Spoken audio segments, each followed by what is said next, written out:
అధ్యాయం మొదటి 2-3 వచనాలు కూడా మనం చదువుకుందాం. బుక్ ఆఫ్ ఎహెజ్కేల్ చాప్టర్ 3 చదువుతారు ఎవరైనా? Praise the Lord. నువ్వు చక్కగా నిలబడుము, నేను నీతో మాట్లాడాలనుకుంటున్నాను. ప్రార్థన. పరిశుద్ధుడైన మా తండ్రి, మీ పాదములకు స్తోత్రాలు. ఈ రాత్రి కాల సమయంలో దూర సమీప ప్రాంతాల్లో నుంచి నీ బిడ్డలుగా మేమందరము చేరి వచ్చాము. నీ మాటల కొరకు ఎదురు చూస్తున్నారు. మాతో మీరు మాట్లాడి సహాయం చేయండి నాయన. మనుషుల మాటలు వ్యర్థము దేవా, మీ మాటల మకరందము ద్వారా మమ్మల్ని దీవించి ఆశీర్వదించమని యేసు నామములో ప్రార్థిస్తున్నాము తండ్రి, ఆమేన్. నరపుత్రుడా, నీవు చక్కగా నిలబడుము, నేను నీతో మాట్లాడవలెను. దేవుడు చెబుతున్నాడు, దేవుడు మాట్లాడాలనుకుంటున్నాడు. ఆయన మనతో మాట్లాడాలనుకుంటున్నాడు. ఆయన మాటల ద్వారా మనల్ని బలపరచాలని, ఆయన మాటల ద్వారా మనల్ని స్థిరపరచాలని, ఆయన మాటల ద్వారా మనల్ని దీవించాలని ఆయన మనతో మాట్లాడాలనుకుంటున్నాడు. ఆయన ఆకాశంలో ఉన్న దేవుడు ఈ భూమి మీదకి ఎందుకు దిగివచ్చాడు అంటే మనుషులతో ఆయన మాట్లాడాలని. ఆయన శరీరధారిగా ఉన్నప్పుడు అనేక విషయాలు మాట్లాడుతూ వచ్చి ఆయన ఆరోహణమై వెళ్ళిపోయిన తర్వాత ఒక అద్భుతమైనటువంటి ప్రేమ పుస్తకాన్ని మనకిచ్చాడు. దీని ద్వారా ఆయన మనతో మాట్లాడాలని కోరుకుంటున్నాడు. మనల్ని మాట్లాడడం ద్వారా మనల్ని సరిచేయాలని, చక్కగా నడిపించాలని, ఉన్నత శిఖరాల పైన మనం లెక్కించాలని ఆయన కోరుకుంటున్నాడు. ఆయన మాటలు ఎవరైతే వింటారో ప్రియదేవుని బిడ్డలారా, వాళ్ళ జీవితాల్లో ఎన్నెన్నో గొప్ప కార్యాలు జరిగినట్లుగా మనం చూస్తాం. ఆయన మాటని విననాలని వారు, ఆయన మాట ప్రకారంగా చెయ్యనటువంటి వారు జీవితాలు ఎంతో నష్టాన్ని, కష్టాన్ని, బాధలు అనుభవించినట్లుగా మనం గమనిస్తాం. కారణం ఏంటంటే ఆయన మాటలే మన జీవితాలకు జీవపు ఊటలు, ఆయన ఆజ్ఞలే మన జీవితాలకు జీవాధారం. ఈరోజు అమెరికా యొక్క రాజ్యాంగం ఏంటంటే బైబిల్.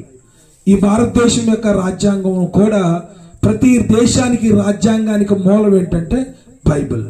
మనం ఎలా నడవాలో, ఎలా చెయ్యాలో, ఎలా మాట్లాడాలో కూడా ప్రతి ఒక్క పరిస్థితిని బైబిల్ మాట్లాడుతూ వచ్చింది. కాబట్టి దేవుడు అంటున్నాడు, నరపుత్రుడా, నేను నీతో మాట్లాడాలనుకుంటున్నాను. హల్లెలూయా. దేవుడు మనతో మాట్లాడాలనుకుంటున్నాడు. ఆయన ఎందుకని ఆయన మాట్లాడాలనుకుంటున్నాడు? ఏమో ఆయన మాట్లాడకపోతే, ఆయన మాట్లాడకపోతే మనకు అర్థం కాదు. ఆయన మాట్లాడకపోతే మనకు ఏం చేయాలో తెలియదు. ఆయన మాట్లాడకపోతే ఎలా నడుచుకోవాలో తెలియదు. కాబట్టి దేవుడు అంటున్నాడు, నేను నీతో చెప్పండి, ఏం చేయాలంటున్నాడు? మాట్లాడాలనుకుంటున్నాను నరపుత్రుడా. సరే, మాట్లాడచ్చు కదా అంటే, నువ్వు చక్కగా నిలబడితే నేను నీతో మాట్లాడుతాను. దేవుడు కోరుకుంటుంది ఏంటంటే నువ్వు చక్కగా నిలబడాలి, నువ్వు సరిగా నిలబడాలి. నువ్వు సరిగా ఉంటే నేను నీతో మాట్లాడతాను. ఏ బజార్లో కూర్చుంటే మాట్లాడలేను అక్కడ నేను నీతో. కారణం ఏంటంటే నీ యొక్క వాయిస్, నీ యొక్క పరిస్థితి 2 రకాల తలంపుల మధ్య ఉన్నప్పుడు నేను నీతో మాట్లాడలేను. నీకు అర్థం కాదు. కాబట్టి నరపుత్రుడా, నేను నీతో మాట్లాడాలనుకుంటున్నాను. నువ్వు ఎలా ఉంటావు? నువ్వు చక్కగా చెప్పండి, చక్కగా నిలబడు. చక్కగా నిలబడితే నేను మాట్లాడతాను, నేను నడిపిస్తాను. ఏం చెయ్యాలో నీతో నడిపిస్తాను. దేవుడు మాట్లాడేవాడండి. దేవుడు వాక్యం ద్వారా మాట్లాడతాడు, కళ్ళ ద్వారా మాట్లాడతాడు, దర్శనాల ద్వారా మాట్లాడతాడు. ఆయన అడిగితే ప్రభువా నాతో మాట్లాడవా అంటే ఆయన మనతో మాట్లాడతాడు. ఏమండి ఆయన మాట్లాడిపోతే మనతో? ఇప్పుడు దేవుడు మనతో మాట్లాడకపోతే, కొత్త నిబంధనకి పాత నిబంధనకి 400 సంవత్సరాల గ్యాప్ వచ్చింది. దాన్ని ఏమన్నారంటే చరిత్రకారులు చీకటి యుగము అన్నారు.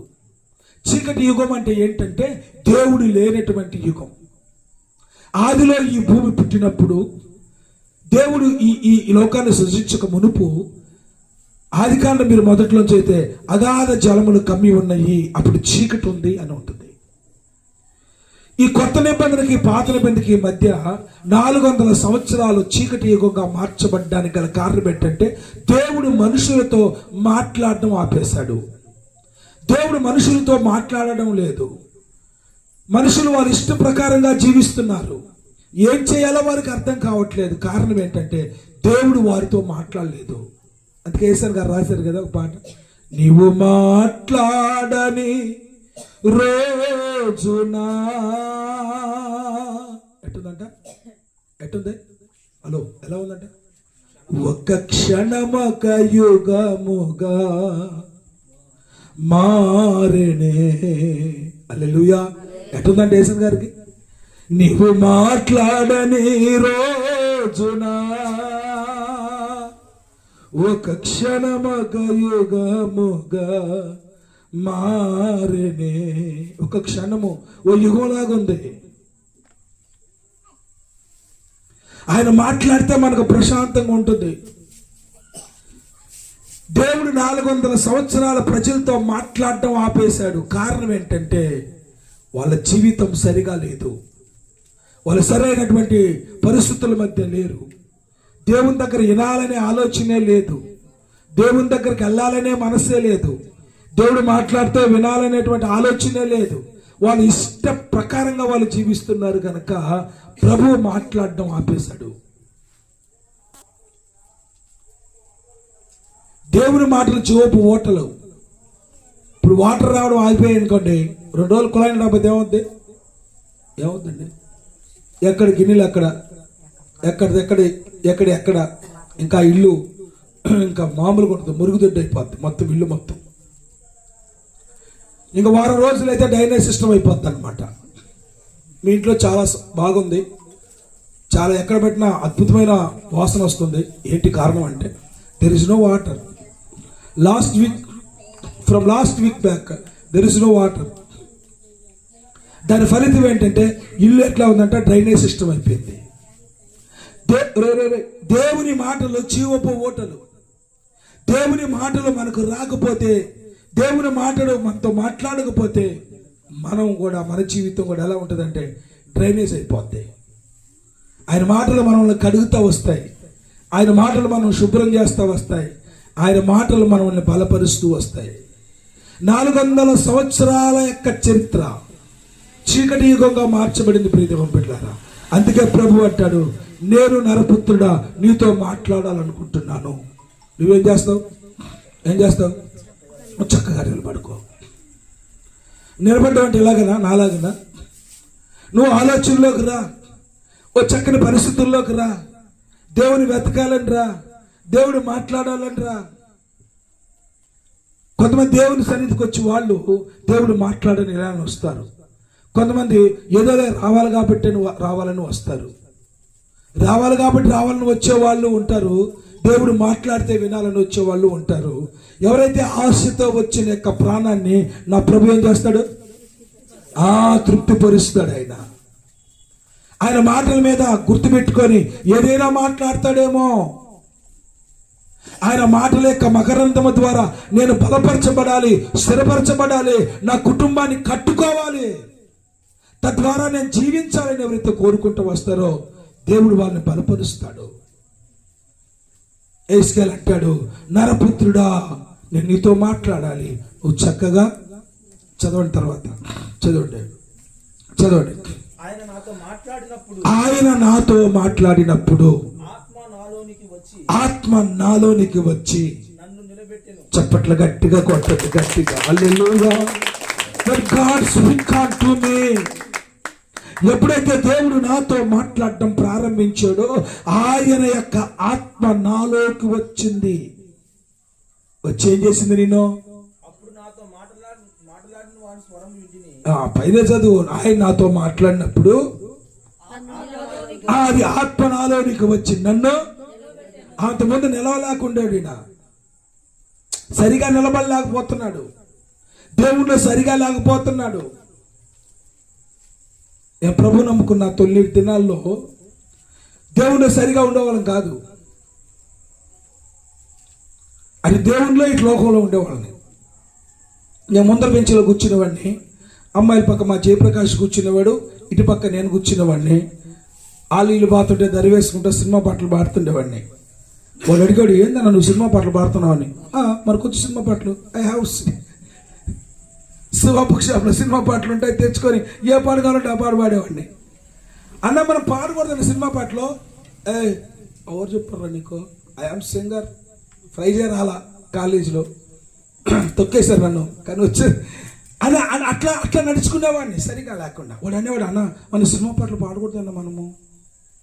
What brother, is it right? Yes అన్న, మనం పాడకూడదన్నా. ఎవరు చెప్పారన్నా అంటే, అన్న మనం పాడకూడదన్న అలాగా అని చెప్పేవాడు. హల్లెలూయా. ఏమైందంట, దేవుడు నాతో మాట్లాడుచున్నప్పుడు ఆత్మ నాలోకి వచ్చి చదువు నన్ను నిలబెట్టింది. అప్పుడు నిలబడలేకపోతున్నాడు. అప్పుడు అటు ఇటుగా ఉన్నాడు. ఎప్పుడైతే దేవుడు మాట్లాడటం ప్రారంభించాడో తన జీవితంలో మార్పు వచ్చింది. హల్లెలూయా. ఒక వ్యక్తి జీవితంలో దేవుడు మాట్లాడుతున్నాడంటే, అతడితో మాట్లాడుతున్నాడంటే అతని జీవితంలో మార్పు వస్తుంది, అతని బ్రతుకులో మార్పు వస్తుంది, అతని వ్యక్తిగత జీవితంలో మార్పు వస్తుంది, అతని వస్త్రధారణలో మార్పు వస్తుంది, అతని మాటల్లో మార్పు వస్తుంది, అతని యొక్క జీవితమే ఓ ప్రత్యేకముగా మార్చబడుతుంది. కారణం ఏంటంటే దేవుడు అతనితో చెప్పండి ఏం చేస్తున్నాడు? మాట్లాడుచున్నాడు. దేవుడు అతనితో మాట్లాడుతున్నాడు కనుక శరీర సంబంధమైనటువంటి కార్యాలని తొలగిపోయి జీవపు ఓటలో వెలుచున్నాయి కనుక ఓ ప్రత్యేకమైన వ్యక్తిగా మార్చబడుతూ వస్తాడు. నరపుత్రుడా, నేను నీతో మాట్లాడాలనుకుంటున్నాను, నువ్వు చక్కగా నిలబడు. ఆయన నాతో మాట్లాడుచూ ఉండగానే దేవుని ఆత్మ నాలోనికి వచ్చి నన్ను నిలబెట్టింది. హల్లెలూయా. దేవుడు మాట్లాడితే నిలబెడతాడు. దేవుడు ఎంతమంది పడిపోతున్నా నేను నిలబెడతాడు, ఎంతమంది చెదిరిపోతున్నా నేను నిలబెడతాడు, ఎంతమంది దూరం అయిపోతున్నా బలహీనమైపోతున్నా నిన్ను నిలబెడతాడు. నష్టమే కానీ, కష్టమే కానీ, బాధే కానీ, ఇబ్బందే కానీ ఆయన నిన్ను నిలబెడతాడు. సిస్టర్ గారు ఒక మధ్య సాక్షి చెప్పాడు, ఈరోజు కాకపోతే రేపు ఆశీర్వదిస్తాడండి. ఈ శరీర సంబంధమైన ఆశీర్వాదాలు పెద్ద విషయమే కాదు దేవునికి. ఆయన కొరకు నువ్వు ఎదురు చూస్తుంటే ఆయన నిన్ను ఆశీర్వదిస్తాడు. ఎప్పుడైతే దేవుడు అతనితో మాట్లాడటం ప్రారంభించాడో ఆయన అంటాడు, ఆత్మ నాలోనికి వచ్చి నన్ను నిలబెట్టింది. కొంతమంది నిలబడలేరు. ఆశీర్వాదం వస్తే అప్ప దేవుడు మరి చేశాడు అంటారు. చిన్న సమస్య చేసిన అనుకో, ఏం సార్ ఏమైనా ఏంటి సార్ మాకు దేవుడు చేశాడు? చేశాడు. అదే సార్ తిన్నది అరగట్లేదు సార్, తగ్గించు, దానికి ఏం పెద్ద విషయం, దానికి కూడా దేవుడు చేశాడా? చాలా మంది చూడండి, కొన్ని కదిలిపోతూ ఉంటారు. కారణం చెప్పంటారా? దేవుడు వాళ్ళతో మాట్లాడట్లేదు. వాళ్ళతో దేవుడు కానీ మాట్లాడితే వాళ్ళు ఎలా ఉంటారు తెలుసా? నిలబడి ఉంటారు. చెప్పులు కొడతాం గట్టిగా, నిలబడి ఉంటారు. ప్రియదేవుని పెట్టినారు. చార్లెస్ జేమ్స్ క్రిక్ భార్య ఏమనింది? వాళ్ళ భర్తని షూట్ చేసి అనేక మంది చూస్తుండగా చంపేస్తే ఏమనింది? నా భర్త యొక్క ఆశయాల్ని కొనసాగిస్తాననింది. ఏంటి కారణం? దేవుడు మాట్లాడితే నువ్వు నిలబడతావు. ఆత్మ లాలోకి వచ్చి నన్ను నిలబెట్టింది. చదవండి, చదువు. అప్పుడు నాతో మాట్లాడిన వాని స్వరం వింటిని. అదిగో ఆయన నాతో ఇలాగ, నేను నరపుత్రుడా, హలో, నా మీద తిరుగుబాటు చేసిన జనుల యొద్దకు, ఇశ్రాయేలీల వద్దకు నిన్ను నేను పంపుచున్నాను. వారును వారి పితరులను నేటి వరకును వారు నా మీద తిరుగుబాటు చేస్తూనే ఉన్నారు. సిగ్గు మాలినటువంటి వాళ్ళు వారి యొద్దకు చప్పట్లు కొడదాం గట్టిగా, నిన్ను నేను పంపించుచున్నాను. దేవుడు ఎవరి యొద్దకు పంపుతున్నాడంట? ఎవరైతే దేవుని మాట వినని ప్రజల యొద్దకు నేను పంపుతున్నాను. కొన్నిసార్లు అనుకుంటాం మనం, మమ్మల్ని ఎందుకు దేవుడు ఎడుగు పంపించాడు, మమ్మల్ని ఎందుకు ఆడుగు పంపించాడు? దేవునికి ఒక ప్రణాళిక ఉంటుంది మన పట్ల. యాడో మోయాబు దేశంలో ఉన్న స్త్రీని తీసుకొచ్చి రూతు అనేటువంటి సహోదరిని బెత్లెహేంలో పెట్టాడు దేవుడు. ఎందుకు దేవుడు తీసుకొచ్చాడు మనల్ని అంటే ఆయనకు ఒక ఉద్దేశం ఉంది మన పట్ల. మాట వినని ప్రజల ఈ మధ్యలోకి నేను పంపుతున్నాను, నా మీద తిరుగుబాటు చేస్తున్న వారి మధ్యకి నేను పంపుచున్నాను. కారణం ఏంటో తెలుసా? నీవు వారిని నా యొద్దకు నడిపించాలని. దేవుడు మాట్లాడుతున్నాడు, నేను నీతో ఆయన మాట్లాడంగానే ఇదిగో అపోస్తలుడు ఈ ప్రవక్త అనేటువంటి ఎహెజ్కేలు నేను నిలబడ్డాను అంటున్నాడు. అంత మాత్రమే కాదు, ఎవరైతే తిరుగుబాటు చేసిన వారి మధ్యలోకి నువ్వు వెళ్ళాలి. మనందరం కూడా ఒక జ్యోతులు అండి. మనం చెప్పండి, ఎవరు మనం? జ్యోతులు. ఈ జ్యోతులు ఏం చేయాలంటే చీకట్లో ఉన్న వారిని అనేక మందిని వెలిగించాలి. మనం దీపమై ఉన్నాము, అనేక మందిని చీకట్లో ఉన్న వారు వెలిగించే వ్యక్తులుగా మనం ఉండాలి. నశించిపోతున్న వారికి దేవుని యొక్క సువార్తను ప్రకటించే వారుగా, ఇదిగో యేసు క్రీస్తుని సొంత రకంగా అంగీకరించే వ్యక్తులుగా మార్చేవారుగా మనం ఉండాలి. మనం దీపాలుగా అనేక మందిని వెలిగించాలి. ప్రభు అంటాడు, నేను నీతో మాట్లాడతాను. హల్లెలూయా. ఆయన మాట్లాడితే మనకొచ్చే ఆశీర్వాదాలు ఏంటో, ఆయన మాట్లాడడం ద్వారా మన జీవితం ఎలా ఉంటుందో, మన ప్రతిదానికి బెనిఫిట్ కావాలిగా. నువ్వు మాట్లాడతావు, మాకేంటి?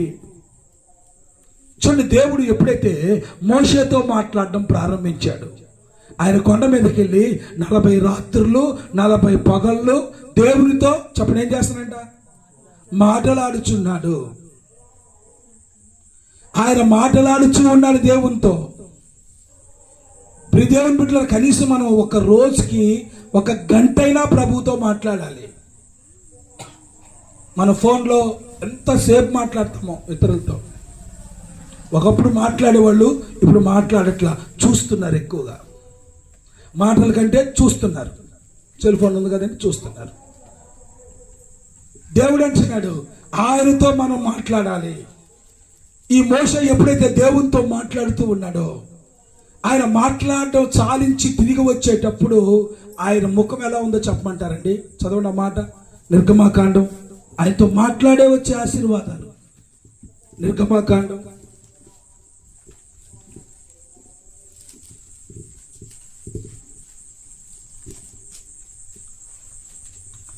34వ అధ్యాయం 29 చూడండి.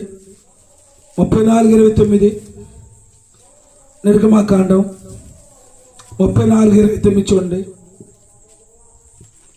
34:29 చదువుతారమ్మా. మోషే సీనాయి కొండ దిగుచుండగా శాసనములు కలిగిన ఆ 2 పలకలు చేతిలో ఉండెను. అతడు ఆ కొండ దిగుచుండగా ఆయన అతనితో మాట్లాడుచు ఉన్నప్పుడు తన ముఖ చర్మము ప్రకాశించిన సంగతి చప్పట్ల గట్టిగా కొడతామా? హల్లెలూయా. ఏంటండి నీ మొహ రహస్యము? మోషే ఏంటి నీ మొహ సౌందర్యం ఏంటి? నీ ముఖం ఇలా ప్రకాశించడానికి గల కారణం ఏంటి? మోషేకి తెలియలేదంట. మోషే దేవునితో మాట్లాడుచున్నప్పుడు ఆయన ముఖం ఏమైందంట? ప్రకాశమానముగా వెలుగుతున్న సంగతి మోషేకి తెలియదు. మరి ఎవరికి తెలుసు? మోషే ముఖం చూసిన ప్రజలకు అర్థమైంది, ఈయన ముఖము ప్రకాశమానంగా ఉంది, ఈయన ముఖ కాంతి ఆశీర్వాదకరంగా ఉంది. ఇంత ఆశీర్వాదకరంగా ముఖంలో ఇంత కళ ఏంటి? వాళ్ళకి అర్థమైంది, ఇతను దేవునితో మాట్లాడుచున్నాడు. హల్లెలూయా. ఎవరైతే దేవునితో మాట్లాడతారో, దేవునితో ప్రార్థనలో గడుపుతారో, వాళ్ళ ముఖము ప్రకాశమానంగా వెలుగుతుంది. కలర్ గురించి మాట్లాడట్లేదు ఇక్కడ. ముఖములో ఒక వెలుగు, ముఖములో ఒక ప్రశాంతత, ముఖములో ఒక సమాధానం, ముఖములో ఒక సంతోషం. డబ్బులు ఇస్తే తింటే వచ్చే సంతోషం ఆనందం కాదు. మా కాలేజీలో ఒక ఆయన ఉండేవాడు, ఆయన పేరు మునికుమారు, మేము మణికుమార్ అని పెట్టాం. మా కాలేజీలో మాకు జీతం 6 నెలలకు ఒకసారి 3 నెలలకు ఒకసారి ఇచ్చేసేవాళ్ళు. నెల ఇవ్వాల్సిందే, 6 నెలలకి 3 నెలలకి ఇచ్చేవాళ్ళు. ఎందుకంటే ఖర్చు పెట్టుకుంటాం ఏమో మాకు తెలియదు. 6 నెలలకి 3 నెలలకి ఇచ్చేవాళ్ళు. ఆయన నేరుగా సీరియస్గా పోయేవాడు. సార్ మా డబ్బులు ఎప్పుడు ఇస్తాను? వాళ్ళు ఇచ్చేవాళ్ళు కాదు, మొహం నల్లంగా పెట్టేవాడు. ఏం సార్ అంటున్నారు? ఏందా బియ్యం కొంటారు, డబ్బులు లేవు, ఈ కాలేజీ వాళ్ళు జీతం ఇవ్వట్లేదని. వాళ్ళకని డబ్బులు ఇచ్చారనుకో సంతోషంగా వచ్చేవాడు. ఏం సార్ ఆనందంగా ఉంటారు, ఇచ్చారా ఒక 5,000 రూపాయలు అని సంతోషం. డబ్బులు ఉంటే సంతోషం అనమాట. ముఖంలో వీలుగా ఉంటుంది. కొంతమందికి డబ్బులు ఉంటే ఎంత సంతోషమో. డబ్బులుగా ఉన్నాయనుకోండి జేబులో సంతోషంగా ఉంటారు. డబ్బులు లేవనుకోండి ముఖం వాడిపోయి ఉంటుంది. దేవుని బిడ్డలకు అలా కాదండి. హల్లెలూయా. తిన్నా తినకపోయినా, ఉన్నా లేకపోయినా, ఏమున్నా ఏది లేకపోయినా మనం దేవుని యొక్క సంతోషం మన హృదయాల మీద, మన మనసుల మీద ఉండును గాక. మోషే దేవునితో మాట్లాడుచున్నప్పుడు ఆయన ముఖము ప్రకాశమానంగా వెలిగింది. ఆ సంగతి మోషేకి తెలియదు. నా ప్రియ దేవుని బిడ్డలారా, దేవుడు మాట్లాడితే ఏముంటుందంటే మన ముఖం ప్రకాశమానంగా వెలుగుతుంది. సాతాను కూడా నీ ముఖం చూసి భయపడతాడు. సాతాను నిన్ను చూసి భయపడతాడు. నేను కాలేజీ ఉద్యోగం చేస్తున్న రోజుల్లో మాకు ఒక సోదరుడు ఉండేవాడు. వాళ్ళు కళ్ళు గీసేవాళ్ళు. అతని పేరు రాజేష్. ప్రభుదేవులు ఇప్పుడు జాబ్ వచ్చింది అతను కూడా సచివాలయంలో. అయితే ఆయన అప్పుడప్పుడు ప్రార్థనకి వెళ్ళేవాడంట. సరే మొత్తానికి పండగ అయిపోయిన తర్వాత వచ్చి నేను హెచ్ఓడి అనమాట, కాలేజీలో హెడ్ నేను. ఎవరైనా చొక్కా కానీ ఇక్కడి నుంచి కానీ ఎడగాని మడిచినాడు అనుకో, వాడు అయిపోతాడు నా చేతిలో అని చూసి గడగడగడ వణికిపోయేవాడు. పిల్లలందరూ కొంచెం సీరియస్గా ఉండేవాడినప్పుడు. ఇప్పుడు అట్లా సీరియస్గా ఉండట్లేదు. చాలా మందిని చూస్తే హ్యాపీగా ఉండేవారు, కానీ నన్ను కానీ చూస్తే చొక్కా కానీ ఇట్లా కానీ లేదనుకో, వాడు నా చేతులు అయిపోయినట్టే. అందుకని గడగడ వణికిపోతుండే వాళ్ళు. ఆ రోజు మధ్యాహ్నం నేను రూమ్లో ఉన్నాను సంగతి వాడికి తెలియక వాడు వచ్చాడు, రూమ్కి వచ్చాడు. పైన ఉన్నా నేను. ఆ రాజేష్ రా కూర్చో మాట్లాడు అంటుంటే వెళ్ళిపోతున్నాడు. రా రాజేష్ అంటే కుర్చీ తెచ్చుకొచ్చి కూర్చో అంటుంటే కూర్చోట్లా. సార్ నేను మీ మొహం సార్ చూడలేకపోతున్నాను సార్ మొహం సార్ చూడలేకపోతున్నాను సార్ అంటున్నాడు. మా మొహాలు బాగానే ఉండగా అప్పుడు పెళ్లి కదా బాగానే ఉన్నాయి కదరా బాబు, ఏమైందిరా నాయన అంటే సార్ మేము చూడలేకపోతున్నాను సార్ అన్నాడు. నేను కుర్చీ చాపి కూర్చో రాజేష్ అని నా వేలు అతను చొక్కా తగిలింది అంతే. వాడి షర్ట్కి నా వేలు ఎప్పుడైతే తగిలింది వాడు అంటున్నాడు రే అని పెద్దగా అరవడం ప్రారంభించాడు. మిమ్మల్ని ఎవరి అడిగి వచ్చిందని. నాకు దేవుని అభిషేకం వచ్చి షడప్ అన్న ఒకే మాట పోస్ అవుతానగానే కుర్చీలో పడ్డాడు. కింద నుంచి కాలేజీ వాళ్ళు బయటకు వచ్చారు. ఏంటి సార్ షాల్మన్ రాజు ఇద్దరు అనుకుంటున్నారు, కొట్టుకుంటారు. ఏంటి సార్ మీ ఇద్దరు కొట్టుకుంటారు ఏంటన్న? సార్ మేము కొట్టుకోలేదులే. ఎవరు అరిశారన్న? నేను అరిశానని చెప్పాను. వాళ్ళు కూర్చోబెట్టి ఏమైందిరా అన్న చెప్తా చూడండి. పాపమోడు పాలు చోటకు వెళ్ళాడు. అందరు ఊర్లో వాళ్ళు వెళ్తున్నారు బొమ్మ తీసుకుని. ఆ బొమ్మతోట పోయాడు. ఆ బొమ్మతోట పోతే అక్కడ ఒక యాక్సిడెంట్ జరిగింది. గౌరవరం దగ్గర కరెక్ట్గా టర్నింగ్ ఉండేటప్పుడు అనమాట. చాలా యాక్సిడెంట్ జరుగుతాయి అక్కడ. ఆ ట్రాక్టర్ని గుద్దడం ట్రాక్టర్ పైకి లేచింది, సముద్రంలో ముంచేస్తారు, తిరిగి వస్తున్నారు, కొట్టింది. 6 మంది చచ్చిపోయారు. ఈడు కూడా ఎగిరాడు. ఈడు కూడా కాలేజ్ చదువుతూనే ఉన్నాడు అప్పుడు. 2009 అది 2009, 10, 11 మధ్యలో ఎప్పుడైతే ట్రాక్టర్ గుద్దిందో ట్రాక్టర్తో పైకి లేచింది మొత్తం అందరూ. ఈడు మాత్రం ఒక మాట అన్నాడంట, యేసయ్యా అన్నాడంట. హల్లెలూయా. వాడు మాత్రం పోయి ఇసుక దెబ్బ చుమ్ముంటే వెనక్కబడ్డాడు అంతే. వాడు మాత్రం బ్రతికాడు. 6 మంది చచ్చిపోయారు. అప్పుడు ఏదన్నా అప్పటి నుంచి సార్ నాకు ఏంటో ఏదో తేడాగా ఉంది. ఏవో నాకు అర్థం కావట్లా. ఏం జరిగిందో నాకు అర్థం కావట్లా. దేవుని బిడ్డలారా, దేవునితో మనం ఉన్నప్పుడు మన ముఖాలు ప్రకాశమానంగా వెలుగుతాయి. హల్లెలూయా. మిమ్మల్ని చూస్తూ కూడా సాతాను భయపడతాడు. మీ ముఖాల్లో ఒక సమాధానం, సంతోషం, ఆనందం కలుగుతారు. ఎప్పుడో తెలుసా? మనము దేవునితో చెప్పండి అంట ఏం చేయాలి చెప్పండి? మాట్లాడాలి. ఊళ్ళో వాళ్ళందరితో మాట్లాడతాం, దేశాల్లో ఉన్న వారితో మాట్లాడతాం. ఇంకా సిస్టర్స్కి అయితే చెప్పలే, వాళ్ళు కూర్చున్నారంటే మాట్లాడతాం. ఆటో ఎక్కడ మాట్లాడతారు, బస్సులో పోయినా మాట్లాడుతూనే ఉంటారు. మాటలు వాళ్ళకి ఆగవు. నా ప్రియ దేవుని బిడ్డలారా, మనం ఎవరితో మాట్లాడాలంట చెప్పండి? దేవునితో మాట్లాడితే వచ్చే ప్రయోజనం ఏంటో తెలుసా? నీ ముఖము ప్రకాశమానంగా వెలుగుతుంది. నీ ముఖము సౌందర్యంగా మార్చబడుతుంది. నీ ముఖము దీవెనకరంగా మార్చబడుతుంది. నీ ముఖము ఎలా ఉంటుందో తెలుసా? ప్రవశమానంగా ఆశీర్వాదకరంగా మార్చబడుతుంది. హల్లెలూయా. మోషే యొక్క ముఖము తేజస్సుతో ప్రకాశమానంగా వెలగడం ప్రారంభించింది. రెండో మాట, యేసయ్యతో మనం మాట్లాడితే, యేసు మనతో మాట్లాడితే చూడండి 7వ అధ్యాయం మత్తయి సువార్త 24వ వచనం చదువుతారా? 7వ అధ్యాయం 24వ వాక్యం చదువుతారు ఎవరైనా? అపోస్తుల కార్యాలు మత్తయి సువార్త 7:24 మత్తయి సువార్త చూడండి. కాబట్టి ఈ నా మాటలు విని వాటి చొప్పున చేయి ప్రతి వాడు బండ మీద ఇల్లు కట్టుకున్న వాడిని పోలి ఉంటది. వాన గురుసును వరద వచ్చును, గాలి విసిరి ఆ ఇంటి మీద కొట్టెను గాని దాని పునాది బండల మీద వేయబడింది కనుక. చప్పట్లు కొడదాం గట్టిగా, హల్లెలూయా. ఎవరి ఇల్లు పడిపోలేదు? చెప్పండి ఎవరి ఇల్లు పడిపోలేదంట? దేవుని మాట విన్న వీళ్ళు, దేవుని యొక్క మాట్లాడితే ఆయన మాటలు వింటే మన ఇల్లు పడిపోవు. ఊర్లో వాళ్ళందరూ అనుకుంటారు ఈసారి అయిపోయారా ఇల్లు, ఇంకా ఇక్కడ చుట్టుకొని తెలకే ఇప్పుడు దాకా పొంగేరు ఇంకా ఇలా బతుకులు ఎట్టవుతాయి మాకు చూస్తామని వాళ్ళు చూస్తూ ఉంటారు, కానీ మన ఇల్లు పడిపోవు. హల్లెలూయా. ఎందుకనంట? బండ మీద కట్టబడిన ఇల్లు అండి. యేసయ్య మాటలు, ఆయన మాటలాడితే ఆయన మాటలు విన్న వారి యొక్క ఇల్లు బండల మీద కట్టబడిన ఇల్లు. గాలి వచ్చిందంట, తుఫాను వచ్చిందంట, వరదలు వచ్చాయంట, అన్నీ వచ్చుకుంటాయంట. రోగాలు వచ్చాయి, బాధలు వచ్చాయి, మనశ్శాంతి లేదు, ఎన్నెన్నో వచ్చాయి. ఇల్లు పడిపోలా. హల్లెలూయా. దేవుని నమ్ముకున్న వాళ్ళకి దేవుని నమ్మని వాళ్ళకి తేడా చెప్పమంటారా? దేవుని నమ్ముకున్న వాళ్ళకి కష్టాలు వస్తాయి, దేవుని నమ్మని వాళ్ళకి కూడా కష్టాలు వస్తాయి, కానీ మనం నిలబడే ఉంటాము, వాళ్ళు పడిపోతారు.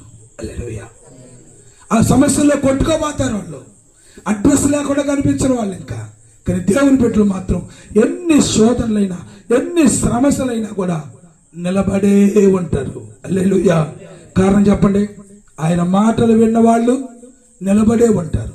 గాలి వచ్చినా వరదలు వచ్చినా సరే ఆయన నీతో మాట్లాడితే నువ్వు నిలబడతావు, భయపడవు. ఆయన నీతో మాట్లాడితే నువ్వు దిగులు పడవు. ఆయన నీతో మాట్లాడితే నువ్వు స్థిరంగా ఉంటావు, పడిపోవు, అటు తిరగవు. ఆయన నువ్వు స్థిరంగా ఉంటావు. కారణం చెప్పంటారా? ఆయన నీతో మాట్లాడుతున్నాడు, ఆయన నీతో చెప్తున్నాడు కదా, ఇదిగో నా సహోదరుడు భయపడద్దు, నా సహోదరుడా భయపడగాకో. కొద్ది కాలమే శోధనలు, కొద్ది కాలమే బాధలు, మరలా నేను ఆశీర్వదించబోతున్నాను. హల్లెలూయా, హల్లెలూయా. 3వ మాట చూద్దాం, చూడండి, ఫాస్ట్గా గొంతు పోతుంది. అపోస్తుల కార్యాల గ్రంథం 10వ అధ్యాయం 44 చదువుతారా? అపోస్తుల కార్యాల గ్రంథం 10:44. అపోస్తుల కార్యాల గ్రంథం 10:44.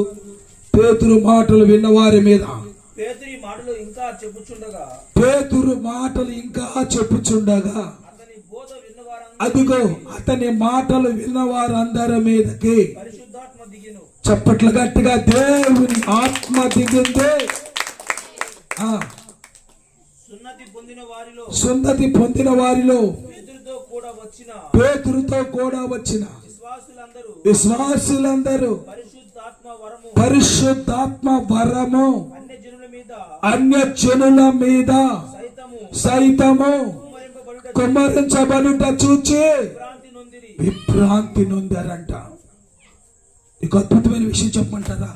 పేతురు మాట్లాడుతున్నారు, ప్రజలందరూ వింటున్నారు. ఎవరైతే పేతురు మాటలు వింటున్నారో వారందరి మీదకి దేవుని అభిషేకం దిగింది. ఈ సున్నతి పొందిన వాళ్ళు ఉన్నారు కదా, మీరు వినండి, చాలా రోజుల నుంచి సున్నతి పొందిన వాళ్ళు ఉన్నారు కదా, వీళ్ళ మీదకి దేవుని ఆత్మ ఎట్టొచ్చిందబ్బా, వీళ్ళు ఎట్ట దేవుని నమ్ముకున్నారబ్బా, వీళ్ళతో దేవుడు మాట్లాడుతున్నాడు ఏందబ్బా, మనతో మాట్లాడట్లేదే, వీళ్ళతో మాట్లాడుతున్నాడు ఏంటి, వీళ్ళ మీదకి అభిషేకం వచ్చింది ఏంటి, వీళ్ళ భాషలతో మాట్లాడుతున్నారు ఏంటి, వీళ్ళ మీదకి వరాలు ఉన్నాయేంటి, వీళ్ళకి ఫలాలు ఉన్నాయి ఏమిటో వీళ్ళకి అర్థం కావట్లా. ఎందుకు వచ్చిందా దేవుని ఆత్మల మీదకి? పేతురు యొక్క మాటలు, దేవుని మాటలు వింటే దేవుని అభిషేకం నీ మీదకి వస్తుంది. దేవుని అభిషేకం ఏం చేస్తుంది అంటే నిన్ను ఆశీర్వాదంలోకి తీసుకొని వస్తుంది. నీ ప్రార్థన వేరుగా ఉంటుంది, అభిషేకించబడిన వారి యొక్క ప్రార్థన వేరుగా ఉంటుంది. వినాలి మీరు జాగ్రత్తగా. ఏదో మాకు వచ్చు ప్రార్థన కాదు, అభిషేకించే వాడి యొక్క ప్రార్థన ఎలా ఉంటుందో చెప్పమంటారా? భక్సింగ్ గారు ఒక దైవజనుడు ఉండేవాడు హెబ్రోన్లో. ఆయన ముసలాయన అయిపోయినాడు, ఆయనకు శక్తి లేదు, ఆయనకు బలమే లేదు, చచ్చుపడిన చేతులు, నడవలేని మనిషి, చచ్చిన శవంలాగా కుర్చీలోనే పడిపోయి దాదాపు 10 సంవత్సరాల దాకా ఉండేవాడు. ఆయన ఉన్నాడు. ఒక కుటుంబం మహారాష్ట్ర నుంచి హైదరాబాద్కి వచ్చింది. వినండి జాగ్రత్తగా. ఎందుకు వచ్చారంటే ఆ సిస్టర్కి కొద్దిగా దెయ్యం పట్టుందని అందరూ అంటున్నారు. ఇంకోటి మనసు బాగలేదు. దెయ్యాలు బాగుంటే ఒక ఆయన వచ్చాడు, స్పెషలిస్ట్. ఎవరైనా చెప్పండి, ఏ స్పెషలిస్ట్ అయినా? దెయ్యాల స్పెషలిస్ట్ వచ్చాడు ఒక ఆయన. ఉంటారు కదా ఒక్కొక్కరు స్పెషలిస్టులు, కన్ను స్పెషలిస్టులు, చేతికని, కిడ్నీకని, హార్ట్ కని ఉంటారు కదా. ఇప్పుడు ఈయన స్పెషలిస్టు. ఎవరైనా స్పెషలిస్టు? ఆ దెయ్యాల స్పెషలిస్ట్ పాస్టర్ గారు వచ్చాడు. ఎవరైనా దెయ్యాలు పట్టిన వాళ్ళు ఉంటారు, రండి, స్పెషలిస్ట్ పాస్టర్ గారు వచ్చారని చెప్పారు. వాళ్ళు కూడా మహారాష్ట్ర నుంచి హైదరాబాద్కి వచ్చి ప్రార్థనకి వెళ్ళారు, కానీ పని అవ్వాల. ప్రార్థనకి వెళ్ళారు కానీ దినేష్ పని. సరే, బాక్సింగ్ గారు ఉన్నారు కదా, ఆయన చేత కూడా ప్రార్థన చేయించుకొని పోదాం అని చెప్పి వాళ్ళు వచ్చారు. ఆ కుటుంబం ఆడికి వచ్చింది. ఇన్ని రూమ్లో నుంచి బండిలో దోసుకొని వచ్చారు. ఎవరిని ప్రార్థన చేస్తారా అంటే, సరే ఇద్దరు మోకరించారు భార్య భర్తలు. ఈ చెయ్యి తీసి, చచ్చిపడిపోయిన చెయ్యి తీసి, ఒక సావుకుడు బ్రదర్ ఉంటాడు పక్కనే, చచ్చిపోయిన సావుకుడు చచ్చిపడిన చెయ్యి తీసి ఆ మీద పెట్టాడు. అంతే, దెబ్బ కలిసి ఆడపడింది. హల్లెలూయా. చచ్చిపడిపోయిన చెయ్యి పెడితే దెబ్బకి ఎగిరి పడిపోయిందండి. నీ ప్రార్థనలో బలం ఉండాలంటే నువ్వు అభిషేకించబడాలి.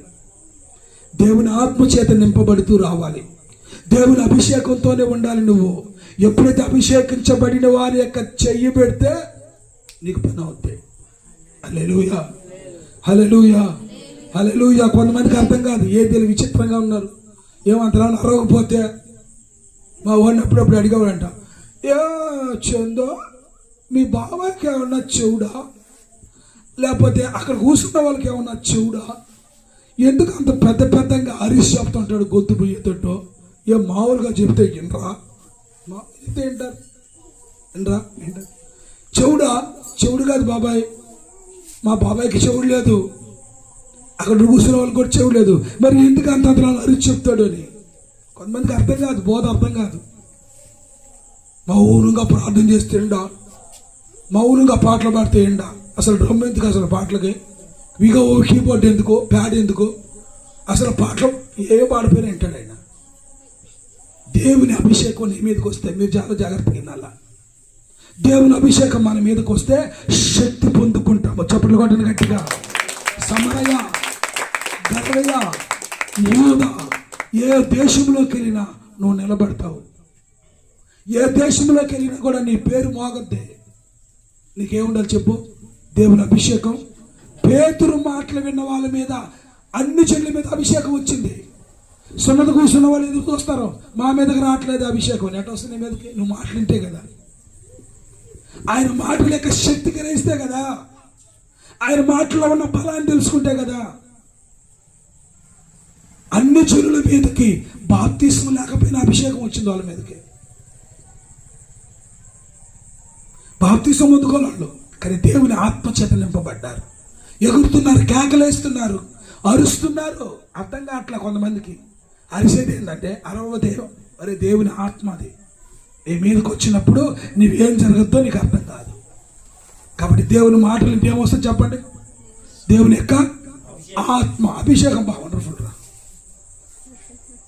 మనం ప్రార్థించాలి, అభిషేకం ప్రభువా నీ ఆత్మ నాకు కావాలి, నీ అభిషేకం నాకు కావాలి, నీ శక్తి నాకు కావాలి ప్రభువాలని. చివరి మాట ముగిద్దాం. 19వ అధ్యాయం అపోస్తలుల కార్యాల గ్రంథం 19:5 వాక్యం. అపోస్తలుల కార్యాల గ్రంథం 19:5 చూడండి. 19:5 చదువు. వారు ఆ మాటలు విని ప్రభువైన యేసు నామములో బాప్తిసము పొందిరి. ఏం చేశారంటే ఆ మాటలు వినగానే బాప్తిసం పొందారు. అయ్యా నాకు బాప్తిసం కావాలయ్యా. ఆయన మాటలు వినగానే, ఆ మాటలు వినినప్పుడు వాళ్ళ జరిగిన కార్యం ఏంటి తెలుసా?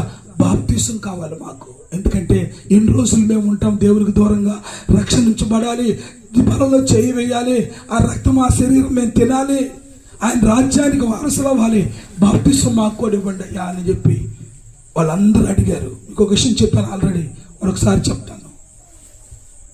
అప్పుడు ఈ 2 జిల్లాలు కలిసిపోండేది, ఒంగోలు, నెల్లూరు.